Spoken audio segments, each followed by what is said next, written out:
électroniquement et c'est un peu la force des choses par les temps qui courent. Et heureusement, il y a un certain nombre d'outils qui permettent d'échanger avec un minimum de convivialité, un minimum d'interaction. C'est quand même tout à fait remarquable. J'enseignais ces dernières semaines dans différents MBA, le Collège des ingénieurs à Paris, l'IMD à Lausanne, et finalement, on a quand même la possibilité d'avoir cette interaction, même si quelque part, on est tous un peu confinés ou on est tous dans des locaux un peu différents de notre habitude. Alors, ce que je vais faire, c'est que je vais vous parler aujourd'hui de mesures de la performance et je vais vous expliquer comment cette première conférence s'insère dans un cycle de 5. J'ai ouvert la partie conversationnelle de Zoom, donc n'hésitez pas à me poser des questions. Je vais voir vos questions au fur et à mesure apparaître et soit je répondrai immédiatement parce qu'il s'agit d'une question de compréhension qui nécessite une intervention immédiate de ma part pour qu'on puisse continuer sans qu'il y ait la moindre confusion dans les termes, soit c'est une question que je reprendrai plutôt à la fin et on va laisser un petit moment pour l'ensemble des questions et réponses. Alors, on va parler de performance. D'abord, je vais me présenter. Je suis ingénieur de l'école, diplômé de l'école des Ponts il y a très longtemps. J'ai fait mon MBA à l'INSEAD à Fontainebleau et puis j'ai commencé à travailler dans un… Oui, je vais partager le support de présentation, absolument. Vous aurez accès à tout ceci. Et puis, j'ai commencé à travailler dans différentes entreprises avant de rédiger une thèse de doctorat à l'Université de Bordeaux en management de l'innovation, qui correspondait à mon activité de conseiller interne de gestion à ce moment-là. Ensuite, je suis devenu enseignant, j'ai passé le concours dit d'agrégation, etc. Et j'ai passé de l'université à l'école des Ponts. Je suis revenu à mon alma mater et j'ai présidé le département d'économie et de finances pendant pratiquement 7 ans, qui était un endroit tout à fait merveilleux où les élèves travaillent beaucoup, sont sympas et sont très demandeurs. Voilà. Aujourd'hui, j'enseigne à la fois en MBA, en programme exécutif, dans un certain nombre de maisons qui s'appellent l'INSEAD, donc là aussi où j'ai fait mon MBA, le CEDEP, qui est un consortium d'entreprises sur le campus de l'INSEAD, l'IMD, etc., HEC Montréal, Collège des ingénieurs. Depuis très peu de temps, j'ai le plaisir d'être professeur affilié à la Africa Business School, donc en contribuant au développement, notamment dans la filière Corporate Finance. J'ai monté une e-académie qui correspondait à ce que je faisais autrefois en blended learning avec un aspect e-learning et un aspect présentiel, donc, et qui est une espèce d'école digitale de la finance. J'ai une expérience industrielle, à la fois de pilotage des investissements. J'ai été CAPEX contrôleur, comme on dit dans les boîtes américaines.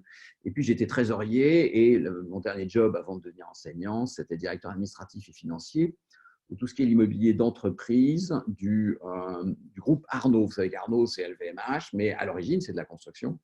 Et j'étais donc DAF de l'immobilier d'entreprise, des parcs d'activités, sièges sociaux et tout ce genre de choses. Pas du tout la partie habitat ou autre, mais plutôt la partie industrielle. Et bien évidemment, ça m'a amené à continuer mon activité industrielle sous forme de conseil en stratégie financière et sous forme de coaching de dirigeants. Donc, voilà où on en est au niveau de la biographie. Au niveau des conférences, la première va s'intéresser à la performance. Alors, en un temps relativement court, je vais vous parler de ce que c'est que la rentabilité, mais je préfère le mot performance au terme de rentabilité. Vous allez voir pourquoi. Parce que être rentable tout de suite ou rentable tout de suite et demain, ce n'est pas nécessairement toujours la même chose. Ensuite, quand on va voir que finalement, c'est la performance qui crée de la valeur, la question qui va se poser, ce sera la deuxième conférence, améliorer la performance. Quels sont les leviers opérationnels dont je dispose pour pouvoir améliorer la performance? Et puis, bien évidemment, il y a la croissance qui vient au milieu de tout ça. Et comme la croissance consomme des ressources financières, on va le voir tout de suite, eh bien, ce qui est important, c'est quelles sont les modalités de financement de la croissance, quels sont les outils que je peux mobiliser pour pouvoir financer la croissance. Et bien évidemment, dans les outils, vous avez la partie dette et vous avez la partie capitaux propres. Il n'y a pas que ça d'ailleurs, on verra. Mais la question qui se pose toujours en finance, c'est quelle est la quantité de dette, quelle est la quantité de capitaux propres qui est appropriée par rapport à mon business, par rapport au risque d'exploitation et par rapport à mes ambitions industrielles. C'est un sujet qui est très compliqué, pour lequel il n'y a pas de réponse toute faite. Simplement, il y a des éléments de réponse qu'il faut être capable d'aller combiner pour pouvoir définir une stratégie financière d'une entreprise, c'est-à-dire les augmentations de capital ou au contraire l'augmentation, la mobilisation de la dette, la politique de dividendes, les rachats d'actions. Et puis, un peu d'ingénierie financière à la fin, en cinquième conférence. Et là, je vais vous prendre quelques situations. Je vais vous montrer comment finalement la stratégie financière d'une entreprise, l'ingénierie financière qu'on met derrière un projet, peut contribuer à l'amélioration opérationnelle. Et c'est un sujet qui est tout à fait fondamental.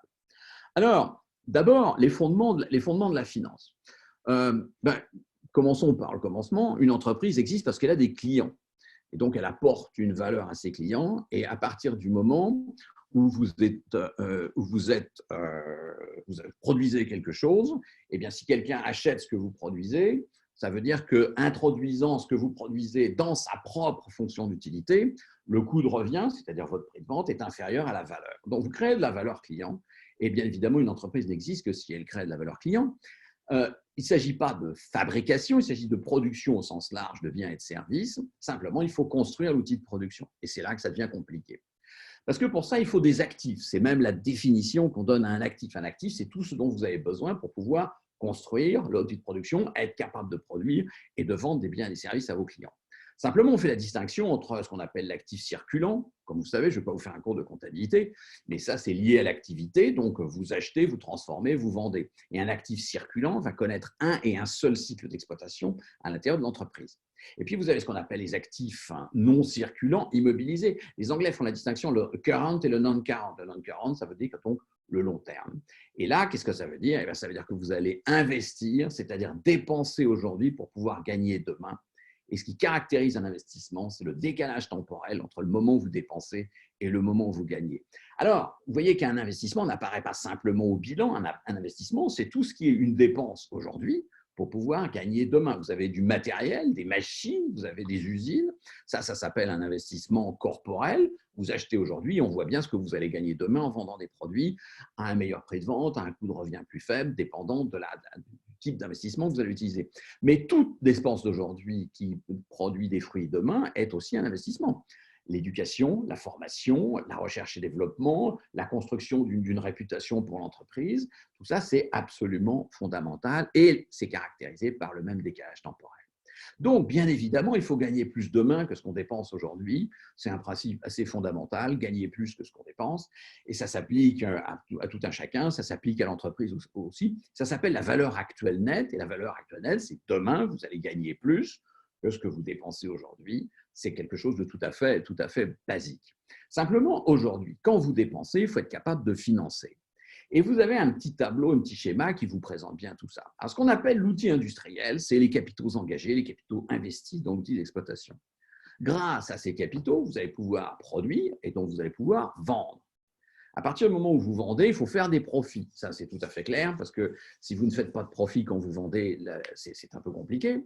Et quand vous faites des profits, à ce moment-là, vous allez effectivement payer de l'impôt. TIS, c'est le taux de l'imposition des bénéfices, c'est l'impôt sur les sociétés.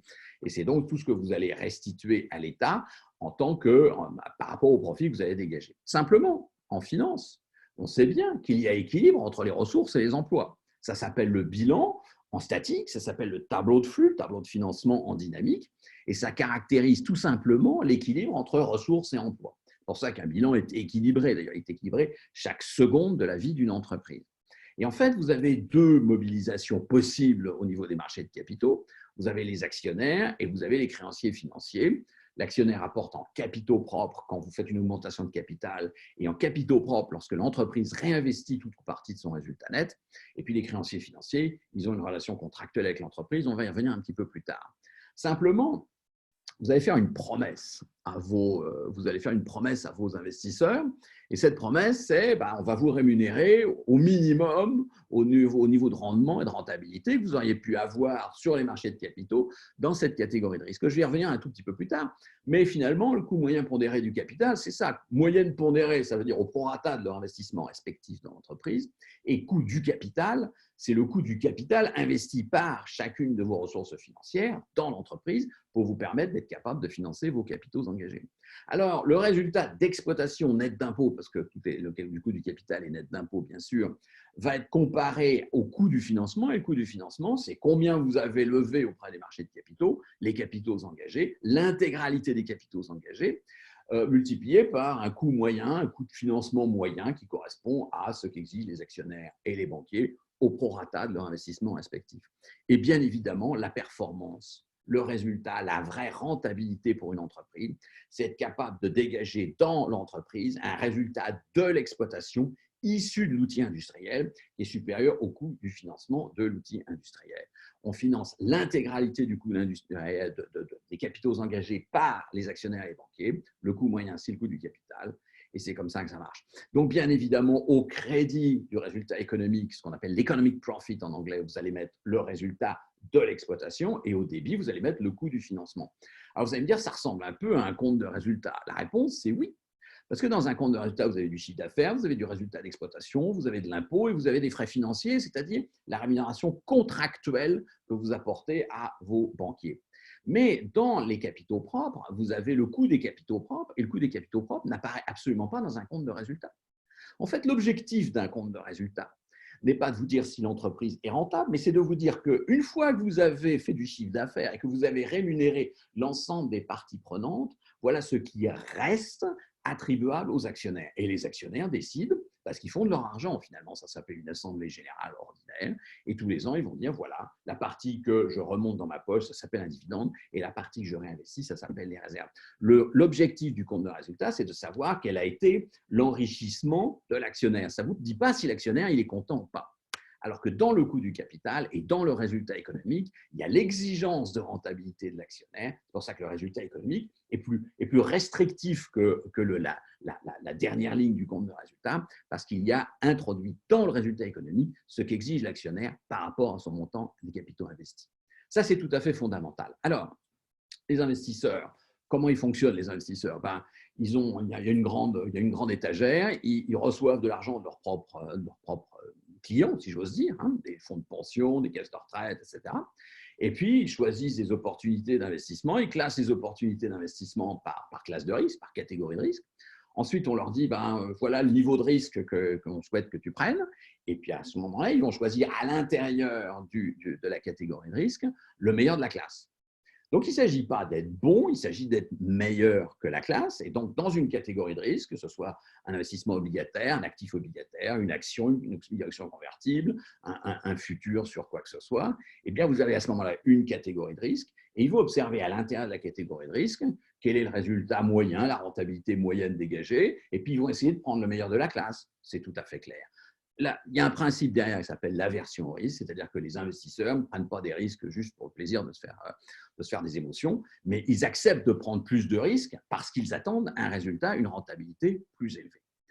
Au passage, j'ouvre juste une petite parenthèse, la définition du risque et de la mesure du risque demain et après-demain, avec un monde qui se tourne vers une économie des extrêmes, ça va devenir un tout petit peu plus compliqué.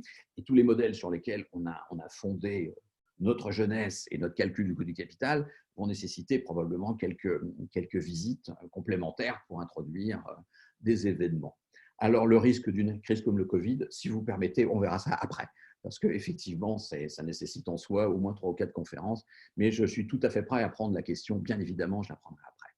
Alors, qu'est-ce que ça veut dire être rentable? Ça veut dire que finalement, les investisseurs et le marché fixe le rendement. On dit toujours, le coût du capital est calculé par la direction financière.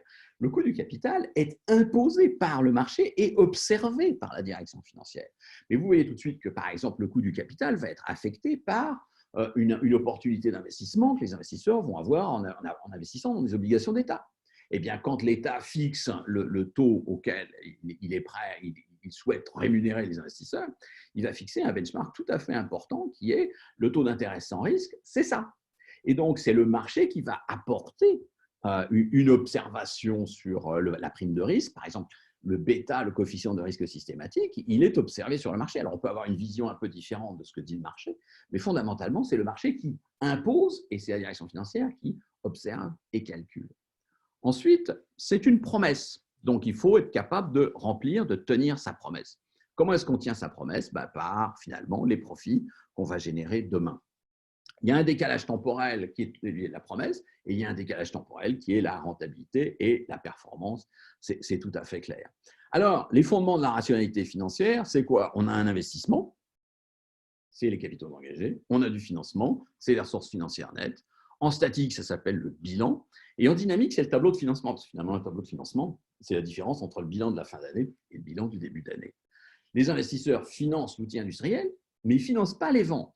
Et ça, c'est un point qui est tout à fait important, parce que fondamentalement, vous faites du chiffre d'affaires à partir d'un outil industriel. Donc, les investisseurs, ils ne financent pas les ventes. Vous générez des ventes à partir de l'outil industriel et les investisseurs financent l'outil industriel. Donc, la rentabilité qui va être mesurée, c'est la rentabilité de l'investissement, parce que les investisseurs financent l'investissement. Et là, il y a plein de conséquences.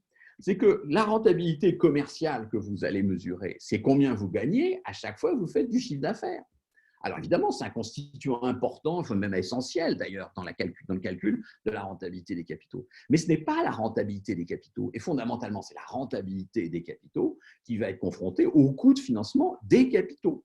Donc, vous allez avoir la rentabilité des capitaux, le coût de financement et la différence, c'est le résultat économique. Et donc, ce n'est pas le résultat commercial, ce n'est pas la rentabilité commerciale qui dit qu'une entreprise est rentable. Et vous savez très, très bien qu'à partir du moment où il faut investir énormément dans un outil industriel, eh bien, il faut faire beaucoup de marge quand on vend, parce que c'est cette marge quand on vend qui va finalement permettre de rémunérer un outil industriel qui peut être assez significatif. Et à ce moment-là, c'est le retour sur investissement et non pas le retour sur chiffre d'affaires qui va vous dire si vous remplissez votre promesse, la promesse faite aux créanciers, etc. Et donc, si par exemple, votre coût du capital est, je sais pas, 7%, peu importe, si vous faites un investissement qui rapporte du 15, eh bien 15, c'est supérieur à 7, donc c'est une mathématique relativement abordable.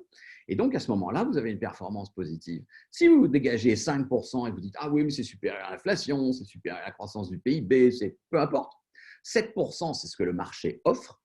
Et donc, la rentabilité de l'investissement va être confrontée avec combien les investisseurs pourraient avoir en moyenne sur les marchés de capitaux pour le même niveau de risque. Eh bien, il faut être meilleur que le marché. Et ça, c'est fondamental.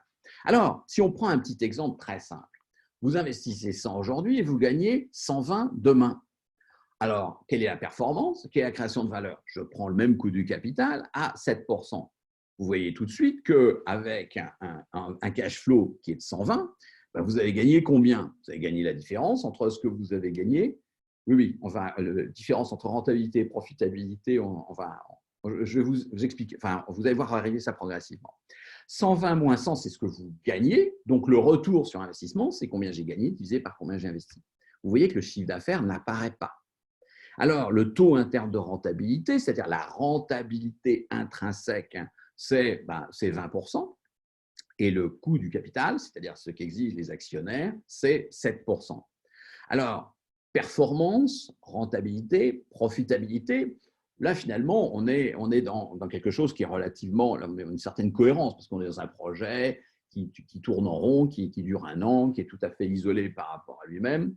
Et la performance du projet, c'est combien il a gagné, moins combien les actionnaires, les investisseurs auraient pu gagner.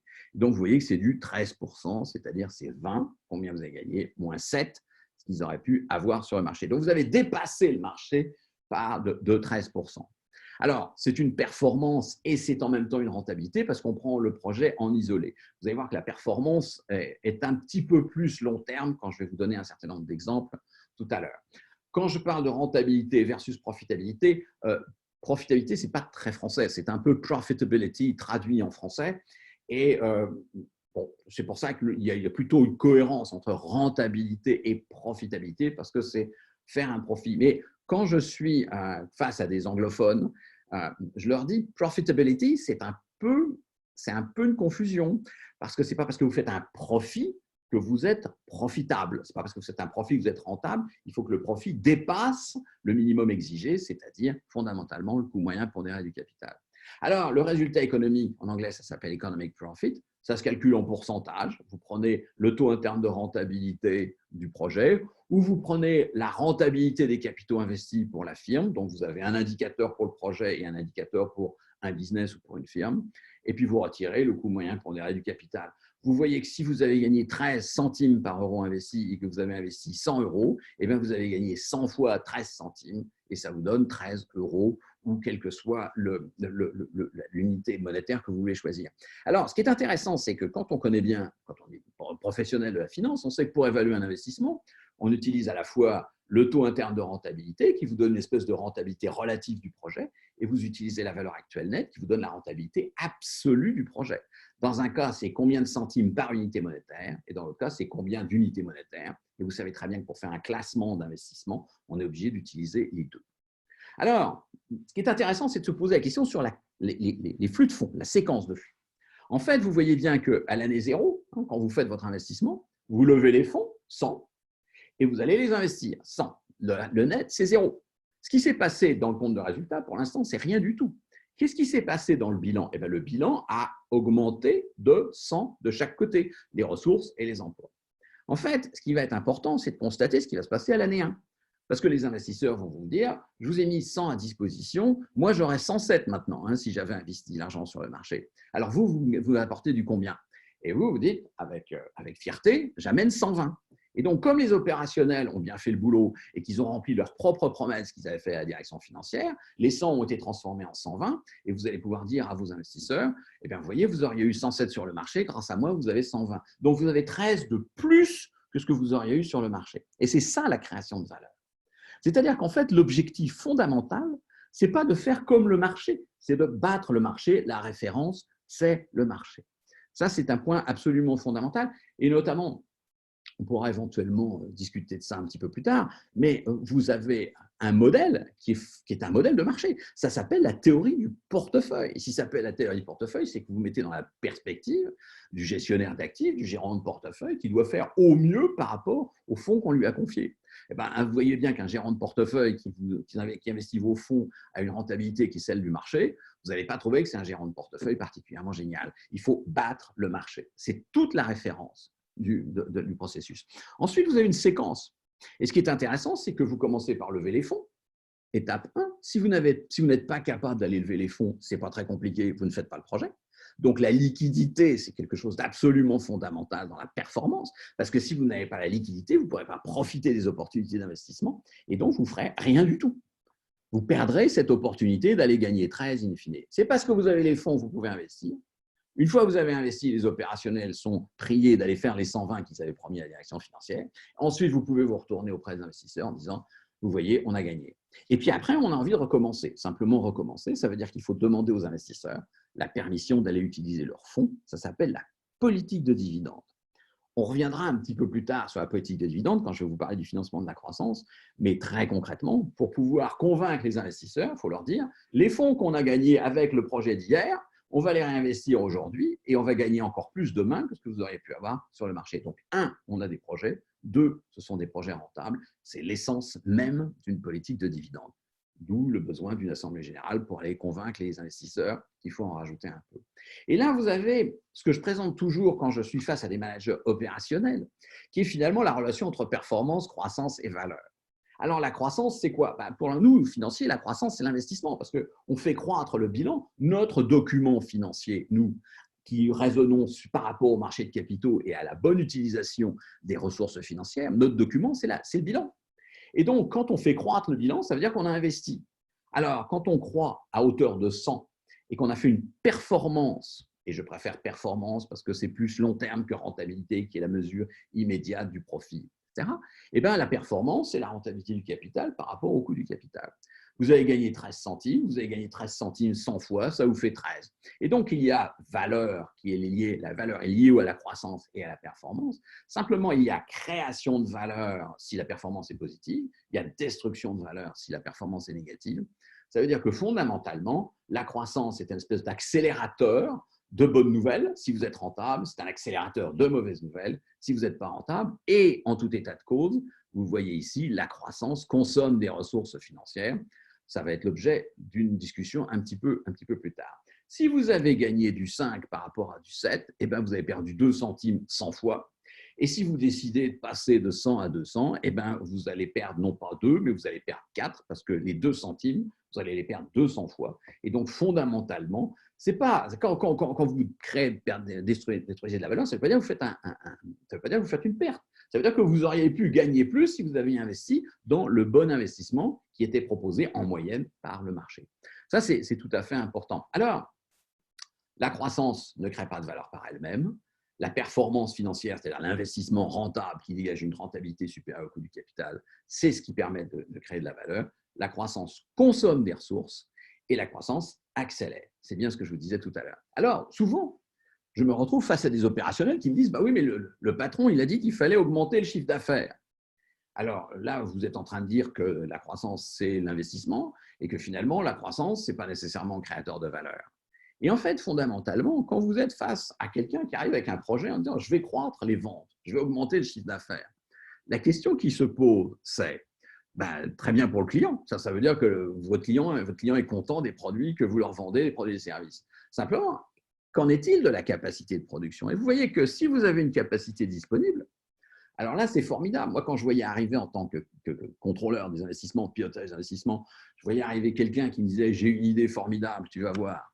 Je commençais à être un peu angoissé. Et puis, si la personne me disait « d'ailleurs, on va gagner beaucoup plus d'EBITDA, on va faire beaucoup plus de résultats d'exploitation et on a toute la capacité, je n'ai pas besoin d'investir un dollar à l'intérieur du business », alors là, c'est formidable parce que vous voyez qu'à ISO capitaux engagés, votre dénominateur, gain sur investissement, pas besoin les capitaux engagés tels qu'ils sont aujourd'hui existent, voilà, vous n'avez pas besoin d'investir, et vous allez faire plus de résultats d'exploitation. Donc, vous augmentez la rentabilité des capitaux, et si vous augmentez la rentabilité des capitaux, ma petite formule précédente vous montre bien que vous avez créé de la valeur par un accroissement de la performance. Par contre, s'il faut augmenter la capacité, à ce moment-là, il faut être sûr que la rentabilité des fonds que vous allez lever et investir est supérieure à l'exigence de rentabilité des investisseurs.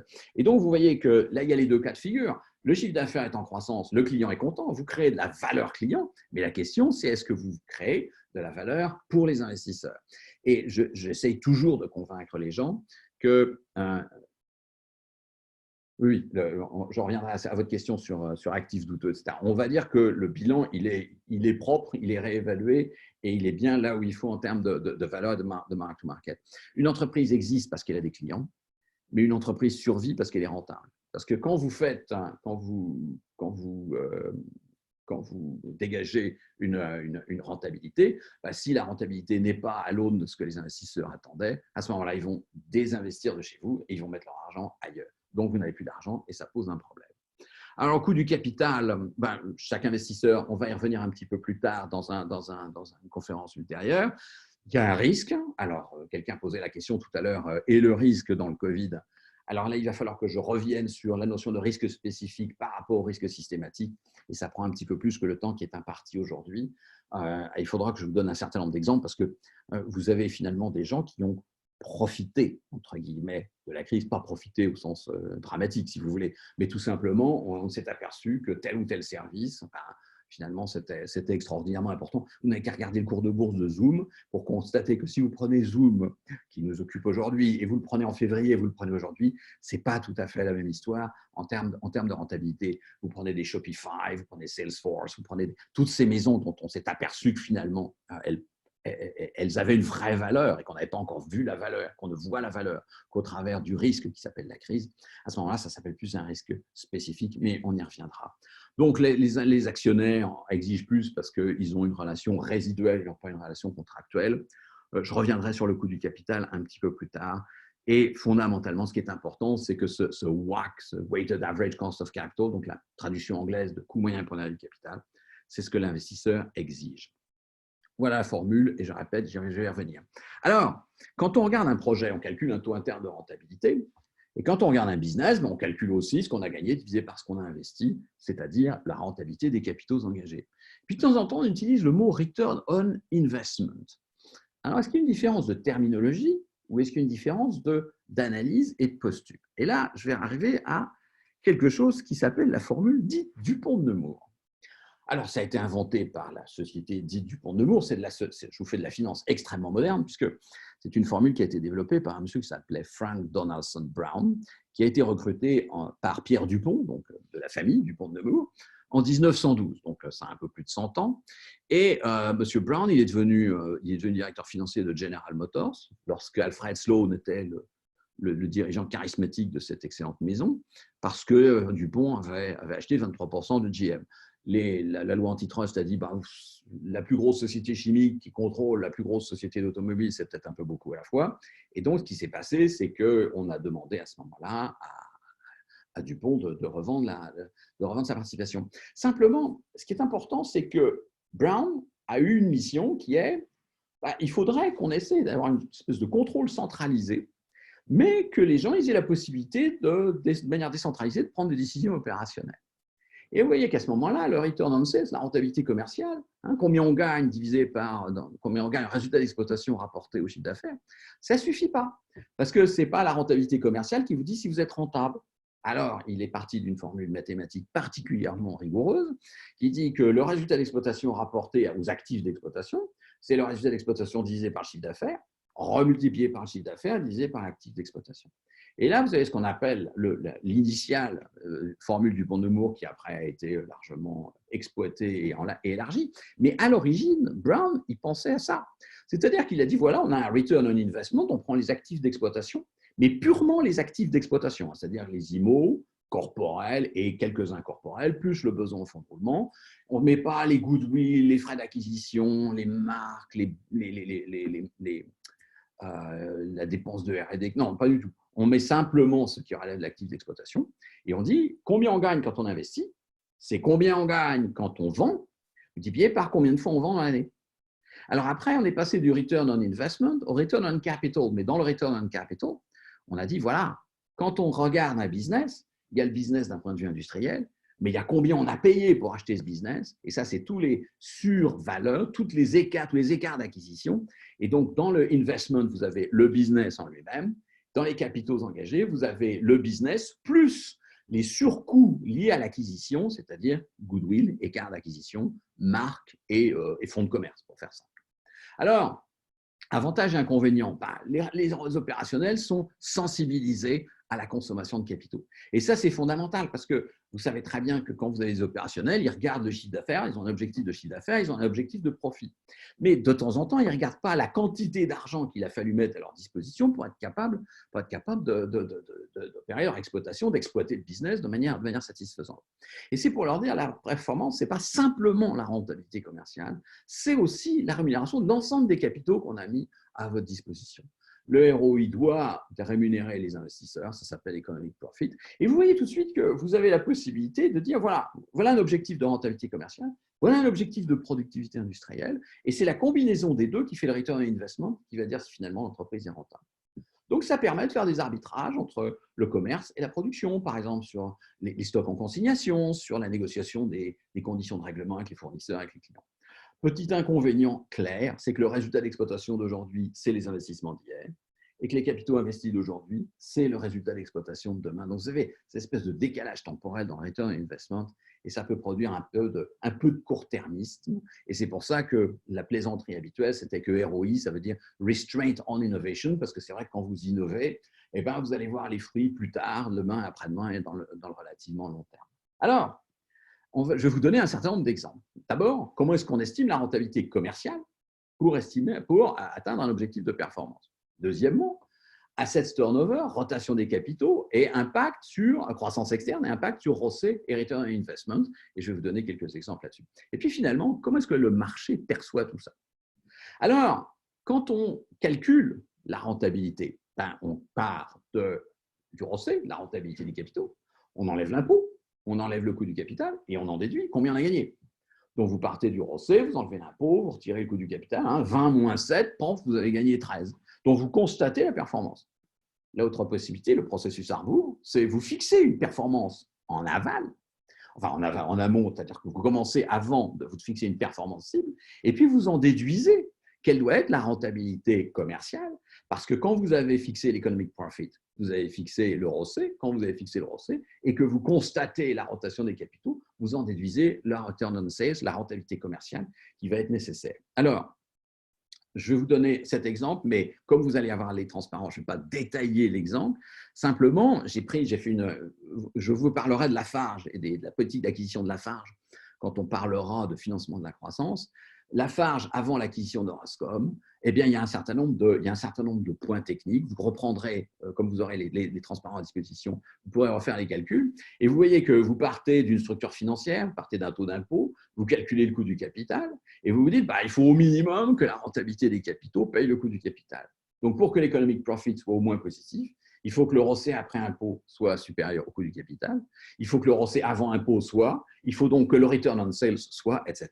Et donc, vous calculez à rebours quel est le minimum de rentabilité commerciale qui vous permet d'atteindre votre objectif. Je ne vais pas rester sur cet exemple, vous allez voir les calculs, ça marche très bien. Aussi, quand vous avez une croissance externe, ben, qu'est-ce qui se passe? Les capitaux engagés, c'est tout ce que vous avez investi pour financer votre croissance. L'actif économique, c'est l'outil industriel, croissance interne, croissance organique, c'est l'investissement industriel, c'est la croissance du BFR, tout ce genre de choses. Maintenant, quand vous allez investir et que vous allez acheter des entreprises, vous allez intégrer les immobilisations corporelles, incorporelles, etc., et le besoin en fonds de roulement de la société que vous achetez, mais vous allez payer un surcoût. Et ce surcoût va avoir un impact sur la rotation des capitaux, donc sur le ROCE. C'est pour ça qu'on prend un ROCE et on prend un ROI. Quand la question qui se pose est quelle est la rentabilité dégagée par l'activité économique de la firme, et quand on se pose une autre question qui est la rentabilité dégagée par l'acquisition qu'on a réalisée pour acheter une firme et pour l'intégrer, eh bien, on ne prend pas le même. C'est-à-dire que quand vous regardez l'activité industrielle, vous prenez le return on investment de M. Brown, c'est-à-dire de Dupont de Nemours il y a 100 ans, et là, vous allez regarder quel est le résultat d'exploitation dégagé par les gens qui font fonctionner l'exploitation. Et c'est comme ça que vous allez pouvoir comparer, vous allez pouvoir faire un benchmarking entre leur productivité, leur rentabilité, puis la rentabilité d'autres outils industriels à l'intérieur de chez vous ou ailleurs. Et ça, c'est tout à fait important, parce que ça veut dire, est-ce qu'ils ont bien travaillé, grosso modo? Mais ça ne veut pas dire, est-ce qu'on a payé le bon prix? Si vous avez fait une acquisition, eh bien vous avez acheté un outil industriel, et le ROCE dit, est-ce que j'ai payé le bon prix? Est-ce que j'ai fait une bonne acquisition? Et le ROI dit, est-ce que les gens qui travaillent dans l'exploitation font un bon travail ou pas? Donc, on a besoin des deux. Alors, du bilan à la valeur, je vais vous donner quelques exemples pour pouvoir terminer cette conférence. Eh bien, vous avez des capitaux engagés, c'est tout ce que vous avez investi dans l'exploitation en croissance organique et en croissance externe. La valeur de l'exploitation, c'est la valeur des opérations. Okay, et la valeur des capitaux engagés, ça s'appelle l'enterprise value. C'est même un terme relativement très standard par rapport à ça. Or, vous vous rappelez que les capitaux engagés, l'outil industriel, c'est les capitaux propres plus la dette. Alors, comment est-ce qu'on mesure fondamentalement l'enterprise value pour une entreprise quand elle est cotée en bourse? On prend la capitalisation boursière, c'est-à-dire la valeur des capitaux propres, et on ajoute la valeur de la dette financière nette. Alors, de temps en temps, c'est un calcul actuariel un petit peu compliqué, tout ce genre de choses. Alors, combien vous avez gagné? C'est ce que vous avez gagné, c'est l'enterprise value, la valeur de votre exploitation, moins ce que vous avez investi dans l'exploitation. Ça ressemble un peu à une valeur actuelle nette d'ailleurs. Si vous vous rappelez dans un projet, vous faites moins I0, moins capitaux engagés, plus les cash flows, plus l'enterprise value. D'ailleurs, comment on fait un calcul d'enterprise value quand on fait une acquisition? Eh bien, on actualise des free cash flows, actualisés au coût moyen pondéré du capital. Donc, tout ça, c'est la même chose.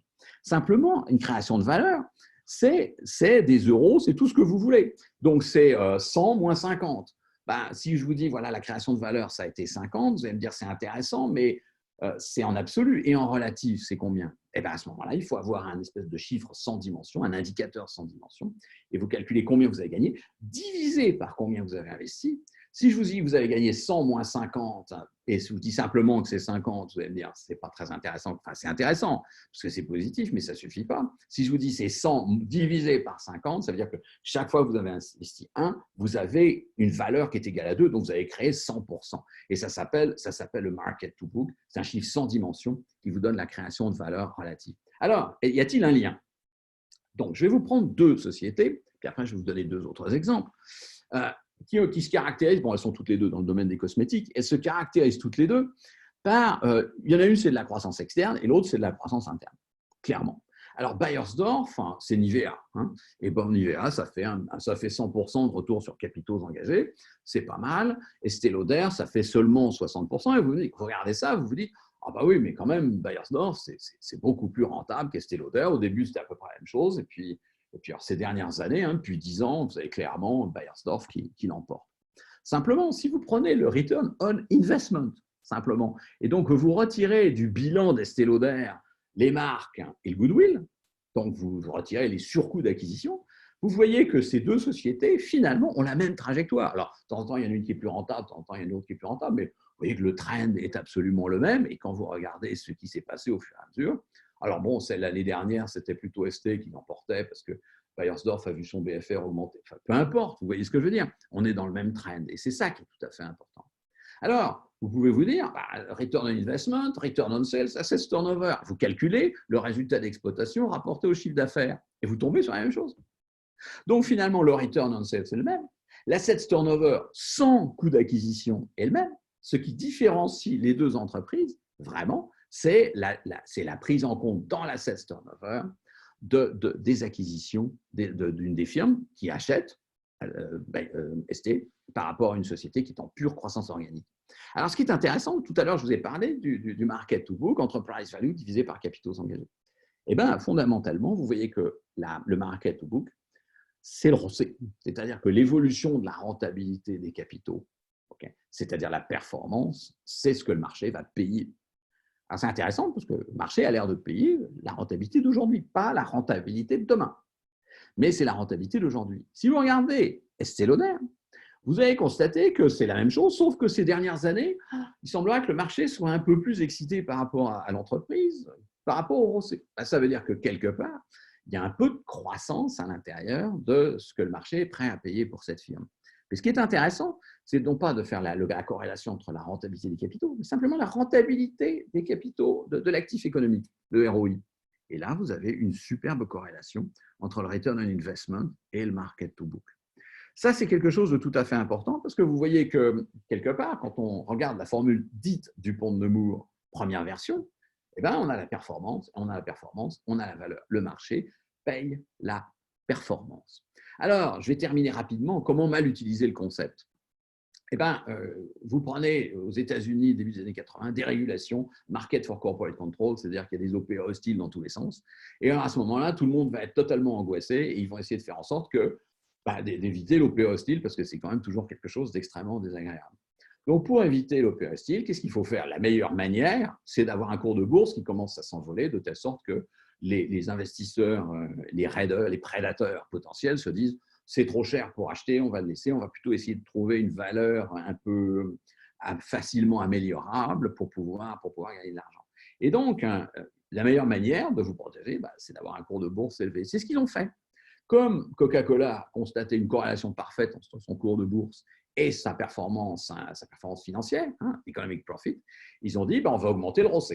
Alors, pour augmenter le ROCE, la question dans le domaine type soft drinks, c'est le bottling, c'est l'activité d'embouteillage. Ça ne rapporte pas grand-chose et puis ça coûte cher en termes d'investissement. Alors, toute l'activité de bottling de Coca était dispersée pour des raisons qui datent d'il y a très très longtemps, sachant que le fondateur, pas le fondateur, mais le deuxième propriétaire de Coca, disait le bottling, j'en veux pas, ça rapporte rien et c'est compliqué, moi je vends le concentré, donc débrouillez-vous avec le bottling. Et il avait donné un monopole à tous les bottlers possibles et imaginables qui voulaient, il y en avait quand même 1200 en 1920 aux États-Unis. En 1980, il n'y en a plus que 200, mais quand même, il y en a beaucoup. Et puis, ces gens-là, ils ont un monopole géographique, tranquille, et ils achètent le concentré à un prix qui est fixé d'avance. Donc, finalement, Coca-Cola n'a aucune emprise sur ses bottlers. Alors, maximiser le ROCE, ça va être faire la 49 solution. Je vais vous expliquer assez rapidement. Ils rachètent tous les bottlers et ils mettent ça dans Coca-Cola Enterprises. Ils vont casser le contrat entre le bottling, etc., pour que ce soit Coca-Cola qui impose aux bottlers, c'est-à-dire à Coca-Cola Enterprises, le prix auquel Coca-Cola Enterprises va acheter le concentré. C'est de vous dire que Coca-Cola est complètement prisonnier. Il y a un indicateur de performance qui s'appelle l'economic profit, point barre, parce que comme l'economic profit est complètement corrélé au cours de bourse et réciproquement, il y a un seul truc qui est important, c'est maximiser l'economic profit, maximiser le ROCE. Et donc, le système de bonus, ça va être la croissance de l'economic profit. Étape 1, vous allez voir le graphe, c'est formidable. Étape 2, le client commence à dire, dites donc, je suis devenu une vache à lait, moi, il n'y a plus la relation émotionnelle avec le bottler local, etc. Étape 3, désillusion totale. Et étape 4, Muhtar Kent va complètement arrêter ce processus en disant on est en train de se battre contre nous-mêmes. Évidemment, Coca-Cola Enterprises va être coté en bourse. Ils vont garder 49%, en fait 34% pour éviter la consolidation des comptes, etc. Et en fait, ce qui se passe, c'est qu'en permanence, Coca-Cola se bat avec Coca-Cola Enterprises. Donc, c'est Coca contre Coca. Alors, Pepsi peut vivre sa vie, etc. Il n'y a pas de problème. Et donc, Muhtar Kent, qui va être nommé il y a une grosse dizaine d'années, va dire on va arrêter tout ça et on va restructurer, on va réintégrer le bottling, on va s'occuper de nos clients et on va s'occuper de nos concurrents au lieu de s'occuper de nous en interne. Voilà la valeur capitalisée d'un dollar investi dans Coca-Cola. Vous voyez qu'au début, vous avez la corrélation parfaite avec l'economic profit. Ensuite, cette corrélation va être formidable. Ensuite, pendant 10 ans, vous allez avoir zéro en shareholders return, c'est-à-dire la rentabilité accumulée pour l'actionnaire, ça va être zéro. Il va falloir attendre 2015 pour que le cours de Coca-Cola revienne à là où il était en 98, 99. 2019. Ça va être un désastre absolu. Et puis là, c'est Moutarken qui arrive et qui dit on va arrêter tout ça, on va réintégrer le bottling. Donc, vous voyez une réduction de la rentabilité des capitaux. Et après, ça va remonter. Pourquoi? Parce que ça va être une société beaucoup mieux gérée. Et puis, en ce moment, il y a des problèmes parce que dans cette industrie, il y a des problèmes partout. Alors, monsieur Buffett, Berkshire Hathaway, avait fait un investissement dans 10% des actions de Coca-Cola. Et vous voyez que ça ne va pas empêcher de faire une petite bêtise en privilégiant un résultat d'exploitation à court terme par rapport à une performance à long terme. Alors, deuxième bêtise, une maison qui s'appelle Kraft Heinz en 2015, un peu avant là. En 2015, vous avez l'acquisition de Kraft par Heinz, donc vous êtes dans le ketchup et tout ce genre de choses. Et puis, oh là là, ça va aller bien, très bien, c'est formidable, etc. Et puis, ça va s'écrouler. Et puis là, évidemment, c'est ce Covid-là. Hein. Mais vous allez voir que le cours de bourse, il va commencer à s'écrouler largement avant le Covid. Et en dépit du fait qu'à ce moment-là, la société annonce des résultats qui sont tout à fait sympathiques. Pourquoi?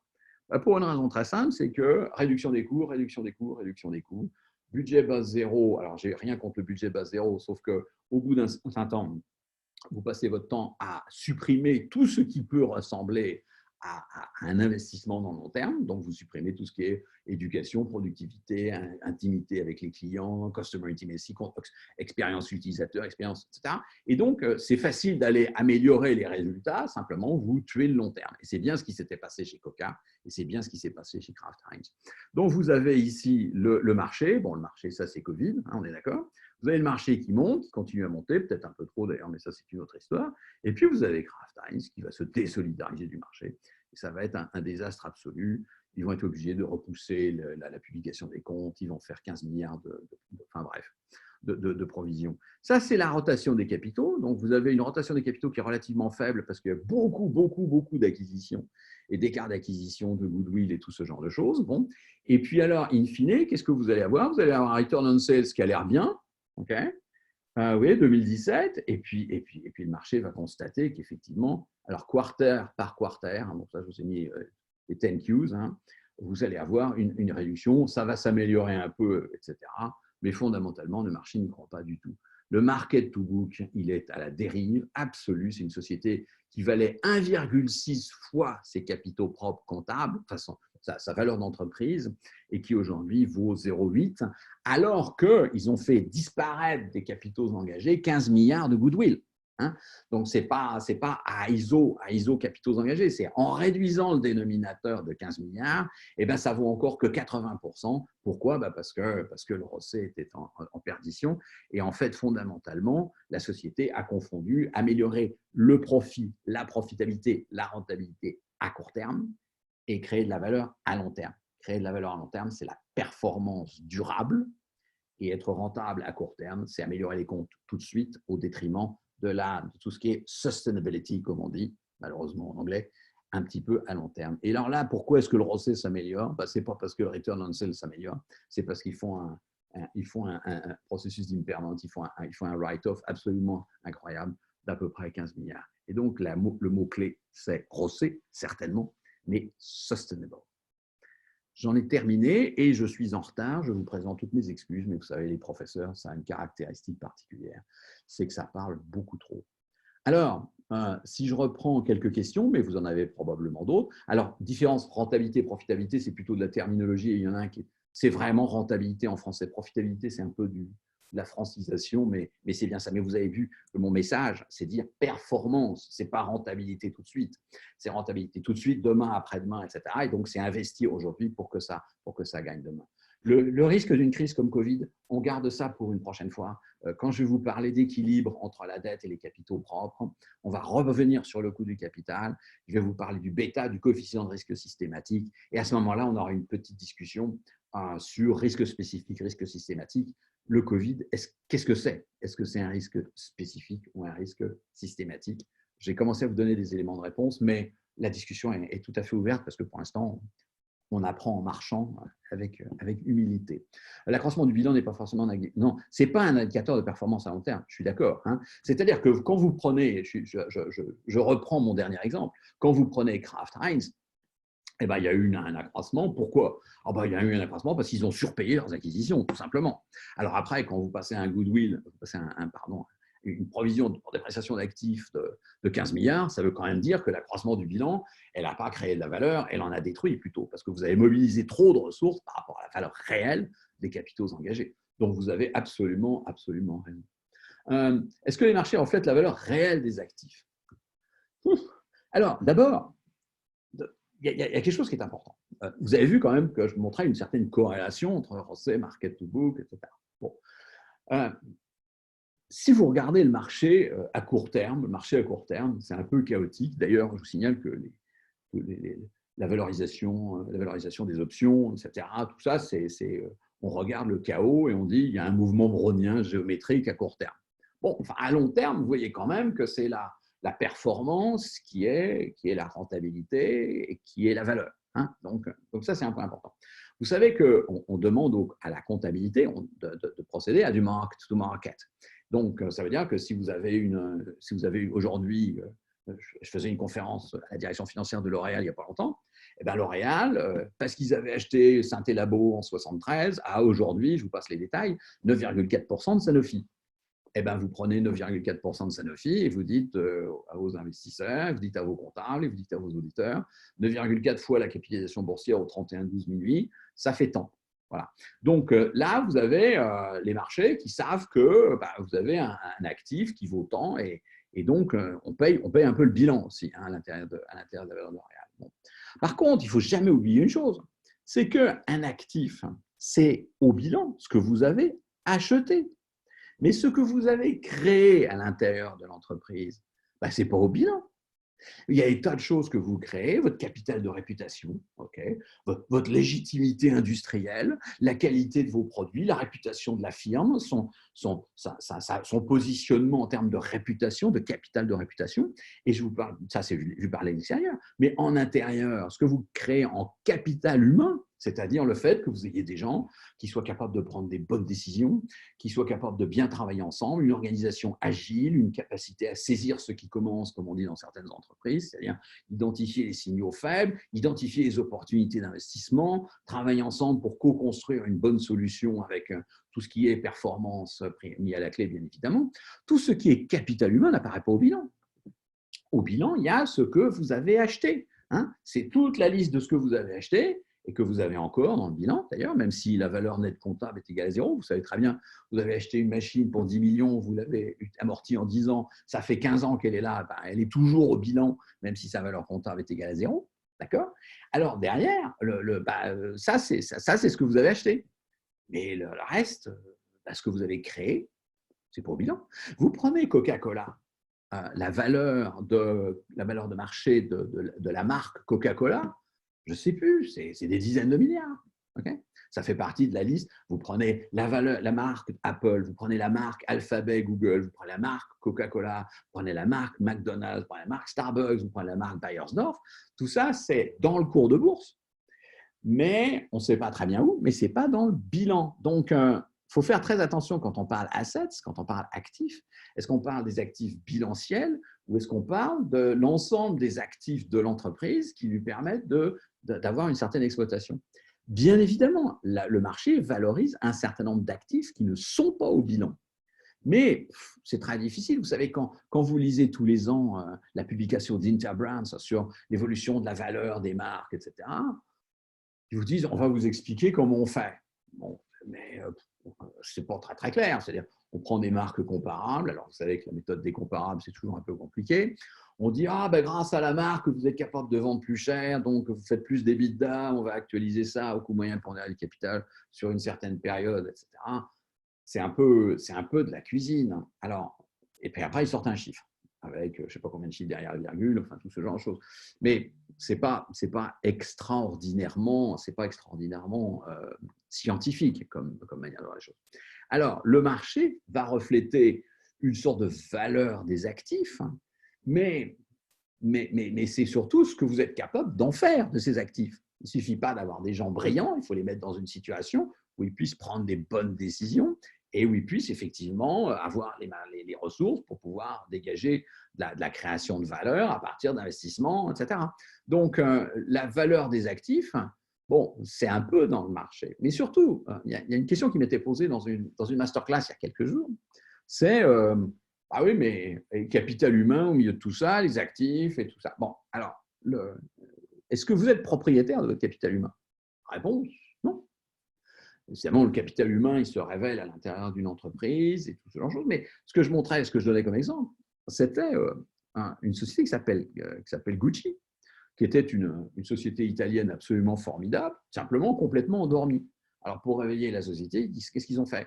Ils ont mis un designer, ils ont mis un directeur général qui s'appelait Tom Ford et Domenico De Sole. Alors ça, ils ont complètement restauré Gucci, ils ont boosté la valeur, ils ont fait un travail absolument formidable. On voit bien en maison de luxe le lien entre le designer et la direction générale opérationnelle, ce que ça peut produire comme qualité d'exécution. Et puis derrière, la famille a voulu vendre et s'est porté acquéreur une société qui s'appelle Kering. Kering a acheté Gucci. Voilà. Simplement, dans Gucci, il y avait un contrat de travail et Tom Ford et Domenico De Sole, ils avaient la possibilité, s'il y avait un changement d'actionnaire, de partir avec un golden parachute monstrueux. Et donc, ils sont partis. Donc, vous achetez une société. Cette société a une valeur. Elle a même tellement une valeur qu'elle a un prix au moment où vous l'achetez. Et puis, vous voyez quelque chose de relativement immatériel qui s'appelle les deux personnes qui ont construit la société. Et ces personnes s'en vont avec une partie, pas toute la valeur, mais avec une partie de la valeur. Il faut être capable d'aller recruter les gens qui vont capitaliser sur la valeur de la marque pour poursuivre le travail qui a été fait. Et vous voyez tout de suite que valeur, prix, actif, immatériel, c'est un peu compliqué de faire une relation entre tout ça. Voilà. Je crois qu'on est vers la fin de cette conférence. Si vous avez des questions, des choses que vous souhaiteriez aborder, vous avez le menu, donc on va se revoir, j'espère, 4 fois. Et moi, je serais ravi de recevoir vos questions pour pouvoir continuer un peu le débat. Donc, vous n'hésitez pas, vous les transférez à l'Africa Business School, ça va m'arriver. Et je pourrais utiliser… alors, chaque fois, ce sera 1 heure. Je pense que j'ai un peu dépassé. Là, j'ai été un peu trop bavard. C'est maximum 1 heure. Logiquement, c'est 40 minutes. Voilà, 40-45 minutes. Donc, je vais essayer de rester à 45 minutes la prochaine fois. Voilà. Je vous remercie beaucoup. Et puis, ma foi, je vous dis, n'hésitez pas à me poser des questions. Envoyez-les à l'ABS. Ça va revenir à moi. Et puis, j'espère avoir le plaisir de vous revoir, en fait, de revoir une petite lumière verte avec vous, j'espère, derrière, dans une semaine. À bientôt. Au revoir.